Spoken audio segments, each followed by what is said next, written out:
Hey everybody, let's talk about the Origins update and Ancestry. I read every comment in the recent video from last week, and well, you can tell if I left a little heart next to your comment that I actually read it, and I have read every one of them to date as of this morning when I'm recording this. And for some of you, you were very excited, and others, you were very disappointed. And so I wanted to take a moment to explain my take on how things are changing with the Origins, also known as ethnicity estimates, and how you should be using that DNA for your family history research. Now, there is a handout for this episode for the eligible members, and for those who are not members, you can purchase it over at genealogytv.org if you'd like to help support the channel. Now, first of all, know that I'm not paid by Ancestry, nor am I an employee. So don't shoot the messenger. And for those of you who are first time here, for those of you who are here for the first time, my name is Connie Knox and I am a professional genealogist.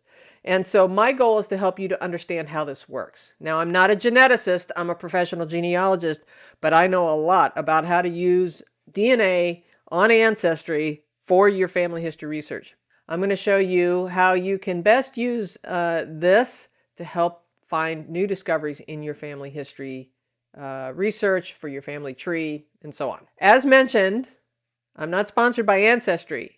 Thus, I'm not restricted on what I can say. Okay. Now, full disclosure, they do provide me with access to the platform so that I can help educate you. And so your support is appreciated, even if it's just hitting the like or subscribe button, which is absolutely free, but you do help the channel when you do so. So now, about the latest estimates. Many of you are really upset about how you've lost certain parts of your different regions or different percentages of your ancestry. So let me explain how this works. And by the way, I read the white paper on this and it's rather boring. I will leave a link in the description if you really want to read it, but it's a yawner, I can tell you. So let's go back to the basics just for a moment on how autosomal DNA works quite honestly, autosomal is what's used at all of the platforms, but at Ancestry, it is the only option is the autosomal DNA. And so we're going to talk about that right now. Okay, very briefly, because most of you already know this, that you get 50% from your father and 50% of your DNA from your mother. And so did they. So they got 50% from each of their parents. Therefore, you have 25% of the DNA from each of your grandparents. Now, what I'd like to point out is what is left behind is 75% of each of your grandparents that you did not inherit. Okay, so keep that in mind as we go forward. Now, let's jump back over to the ethnicity estimates for a moment. I have always identified myself as 25% Danish because my grandmother was 100% Danish, and there were several generations who lived in Denmark that were 100% Danish, at least from my knowledge, okay? But if you look over here, this says that I am 13% Danish on the latest estimate. Should I be upset? A lot of people were when these estimates changed. So how can that be? This is the question that many of you had. Look at this latest estimate has basically what it's done is it's taken a lot of these regions, they're calling these macro regions, and they have broken them up into what I'm calling micro regions. Okay. So they've got various slices. They're getting more granular with their updates with each year. The first word I would like to remind you of is estimate. Now, these are now called Origins, but they were called ethnicity estimates. I see they have taken that out of the language here, but it is an estimate. So just keep that in mind. So knowing that 25% of my DNA comes from each of the grandparents, and I did not inherit 75% of that DNA, what does that mean when it comes to my Danish ancestry? We'll talk about it, okay? So let's keep in mind that as we move forward, maybe the bigger thing to remember is what you don't inherit, right? But what you do inherit comes from genetic communities. Let me explain. So Ancestry looks at the DNA that you did inherit and then compares your DNA with millions of other DNA samples to determine if you have a genetic connection with other test takers, right? And then you likely already know this, but your genetic connection is measured in the form of centimorgans. It's just a unit of measurement. The higher the number, the closer the match. It looks at the DNA networks. These networks are huge. These are people that have a genetic connection with each other. And while you might be in that network, you might not have a genetic connection to everyone in that network. Think of it like social media. You have friends on a list, right? Like Facebook, for example. You likely know everyone in your friend list, but your friends have friends as well. And you may not know them, and you may not have a connection with your friends of friends, right? But collectively, they are a community of people that all have a connection in some way. So collectively, these genetic connections are like friends of friends, and these are your genetic networks. Now, Ancestry looks at those DNA matches and looks for the best connections, throwing out the outliers. Those might be people with weak connections or connections that are really too high, which might be an indication of possible endogamy, okay? They look at the family trees of those remaining in the genetic network. These are the reference panels that they are using to help figure out geographically where these ancestors came from. These are your genetic and geographic networks. So these genetic networks have a geographic tie through the ancestors that they have in their family trees. Using a variety of known science and algorithms, they factor your DNA ethnicity estimates based on the genetic network, member trees, and how much you inherited. So does the collective geographic network that you belong to. For example, in my case, Denmark. Does the algorithm make up for the 75% of my grandmother's DNA that I did not inherit? No, not really. In my opinion, it might look similar given the large number of data, but it can't replace DNA that isn't there. This is where I come in and say, think again. How much did you inherit from each branch? While the genetic networks might be able to estimate the whole of you, the reality is you didn't inherit 75% from each of the grandparents. Not to complicate things, but Ancestry has only so many scientists to work on this, and they focused on the European region in the last update. Now, I'm not here to defend Ancestry. My goal is to understand it for myself so that I can educate you. My goal is to make you happy family historians, right? So what then? What do we do with these origins, also known as ethnicity estimates? Quite honestly, I find them to be a novelty. I don't really pay a lot of attention to them. I really don't use them much for my real research, but they can provide clues. For example, my mother was adopted, and I really didn't know anything about her origin story. So if I go up to search by parent and I click into regions by parent, and then I scroll down, I can see that on the maternal side, a great portion of it comes from central Scotland and Northern Ireland. I had no idea that she had any Irish or Scottish background. So as I'm doing her lines, if I know through my research that some of her branches came from, say, England, right? What I don't know may have come from Ireland or Scotland. So it might be clues. Now, I could also use the cluster tool to group my DNA manually. So let me show you where that is. So we go to DNA and then we go to matches, and then we can go by cluster, and then we can get our DNA matches by cluster. You can do the same thing by grouping it. You don't have to have Pro Tools to do this. You can group your DNA matches to the branches of the tree, right? The known tree branches.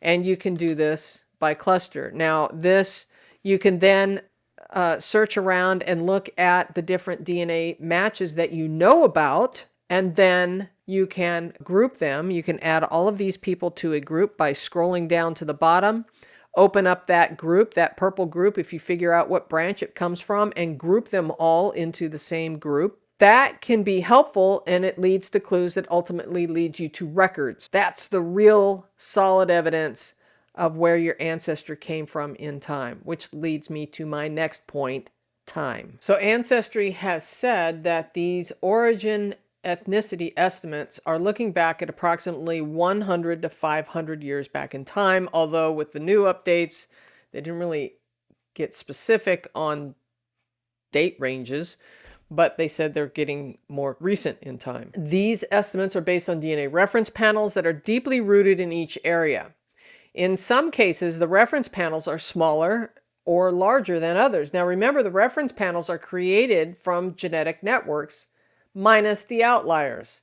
The outliers are those who have weak or maybe too strong of a link, so they remove those to get a good solid base from which they use as a reference panel for each geographic region. Now, have you proven your lines all the way back to 500 years? I haven't. Let's take a look at my ancestor chart that I created and take a look at this. So here I created this chart. Now, we're just going to focus right here for a moment. So you have your parents, your grandparents, your great-grandparents, and so on. You inherit DNA. It's 100% of you, right? But you inherit 50% from each parent, thus 25% of each grandparent, as we discussed. So it gets divided in half as we go down each generation. So if we take the average between generations, which is about 25 to 30 years per generation, and we figure that out. So here's the column for 25 years, and here's the column for 30 years. You get all the way down to the 10th great-grandparents. We're only 300 to 400 years back, right? So these ethnicity estimates are taking a combination of the DNA you've inherited, the DNA, the cluster, that genetic network, and looking at their trees.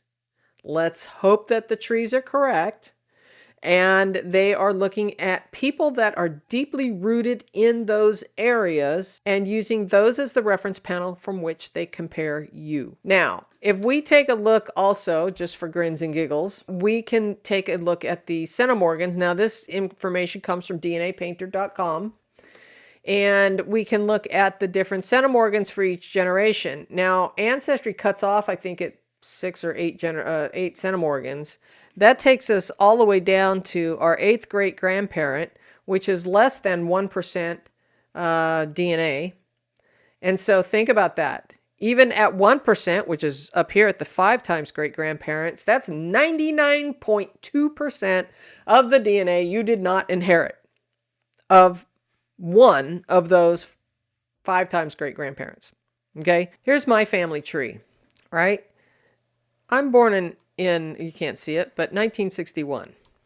My great-grandfather, 1861. That's 100 years, 1862, excuse me. That's about 100 years, right? Let's see, that's my great, 3 times great, 4 times great-grandfather is 1766. I'm just kind of going for the 60s, right? So that's 200 years. If we keep going, Patrick Henley is about 300 years back. He's from England. How many of you have actually gone back to 400 or 500 years back on all the lines of your tree? Which, when we're thinking about it, is going to make up our ethnicity estimates. This is my 7th times great-grandfather. 7th time great-grandfather. That means I have 0.2% DNA from my 7th great-grandfather, if I inherited it at all. Remember, these are averages. These are not absolutes. So, while he was about 300 years back, this is, suggesting up to 270 years, when the reality is it's about 300 years. Okay? So, for me anyway, right?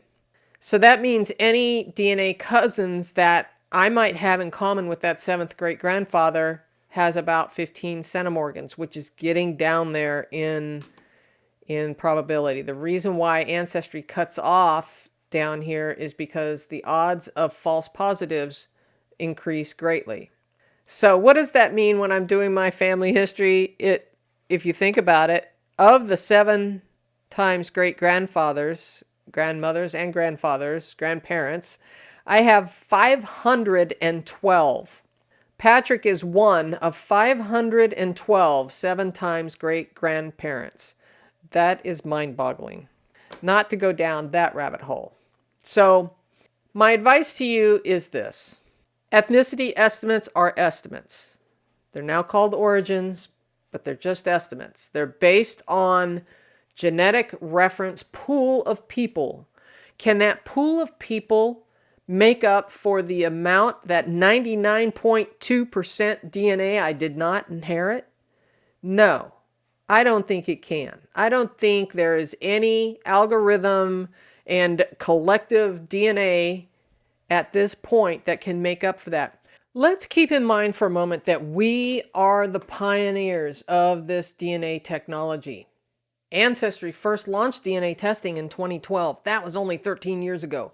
So since then, they have collected over 25 million DNA test kits, from which these reference panels are created, from which we are compared to. And so we are on the frontier of DNA research. And so while I'm not trying to defend Ancestry, look, I'm not. I love the platform. Does it have faults? It probably does. But we are at such the beginning of this DNA research that we kind of have to cut them some slack, in my opinion. Now, in November, I'm planning on doing a deep dive webinar on how to use Ancestry's DNA tools really for the best possible research that you can do.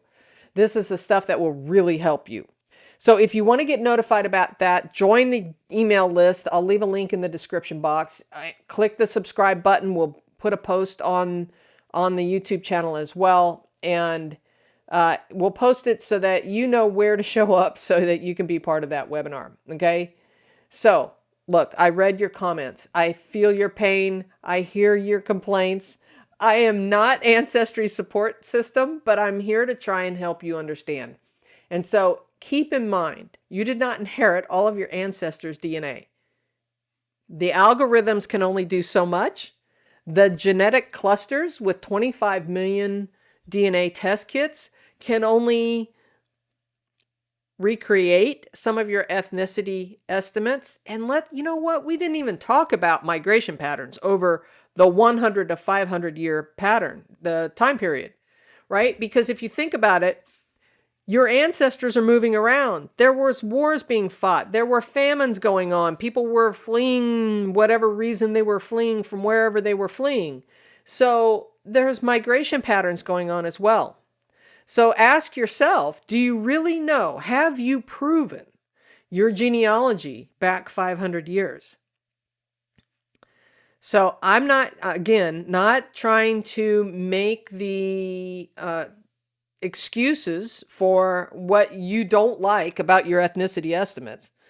All I'm trying to say is, have you really found everything you can find? I have not researched all of my branches all the way back that far. So I have to take it with a grain of salt. Let me show you one more thing. Let me show you something. Remember when I said that I have always kind of identified myself as 25% Danish, knowing that my grandmother, she told me she was 100% Danish. This shows 13% Danish. Let's look at something just for grins and giggles. Okay? Right here.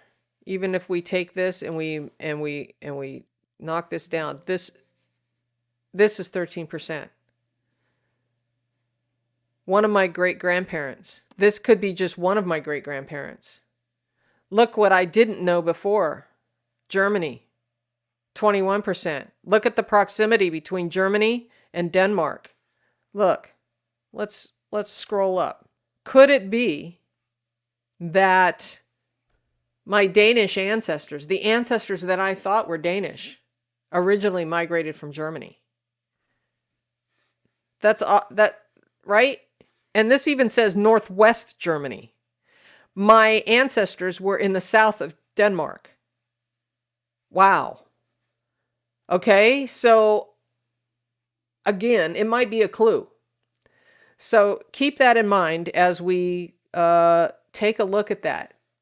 Use your ethnicity estimates for clues, right? So just a reminder, again, I'm not sponsored by Ancestry, but they did give me 10 DNA kits to give away as part of my 500th episode celebration. I think this is now 501, but just saying, if you want to be a part of that, there's a link in the description on how you can enter to win one of 10 DNA kits if you're one of the lucky winners. Okay?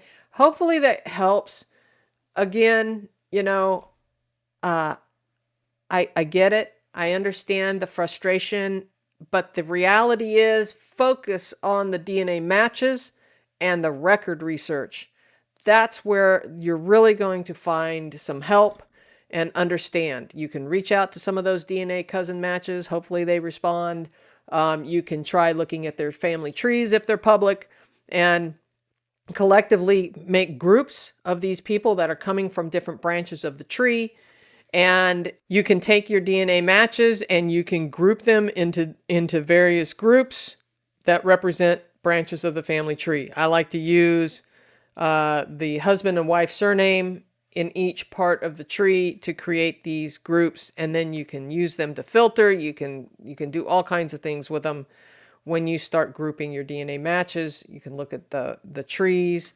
Look, in this one, I have 242 DNA matches in that group. That's a lot of people and a lot of trees. Even if half of them have family trees that are public for me to look at, that might be helpful. That's where you're going to find the power of the DNA to help you. I hope that helps. We'll catch you in the next episode. How would you feel if you could resolve some of those brick walls in your family tree? Or maybe you're just getting started in genealogy. What if you had the skills to prove your family history, taking you back generation by generation, time and time again? Hi, my name is Connie Knox, and here at the Genealogy TV Academy, I help genealogy enthusiasts like you break down brick walls by learning smart research methods. I help you find the records, and I help you get organized so that you can share your family history with your family and future generations. I do this through a monthly membership course. There are two components to this. Now, there is the self-guided platform where you can take the courses on your own time. And well, I'm adding one new lesson per month. And then the live Zoom meetings where you can watch a live presentation in the virtual classroom and participate in the discussion after the presentation. Now, if you can't make one of the live sessions, don't worry. All the programs are recorded and are added in the course platform following the presentation. Now, if you have any questions, be sure to see the FAQ section at the bottom of the page. And if you still have any questions, click the contact link and I'll be glad to answer your questions.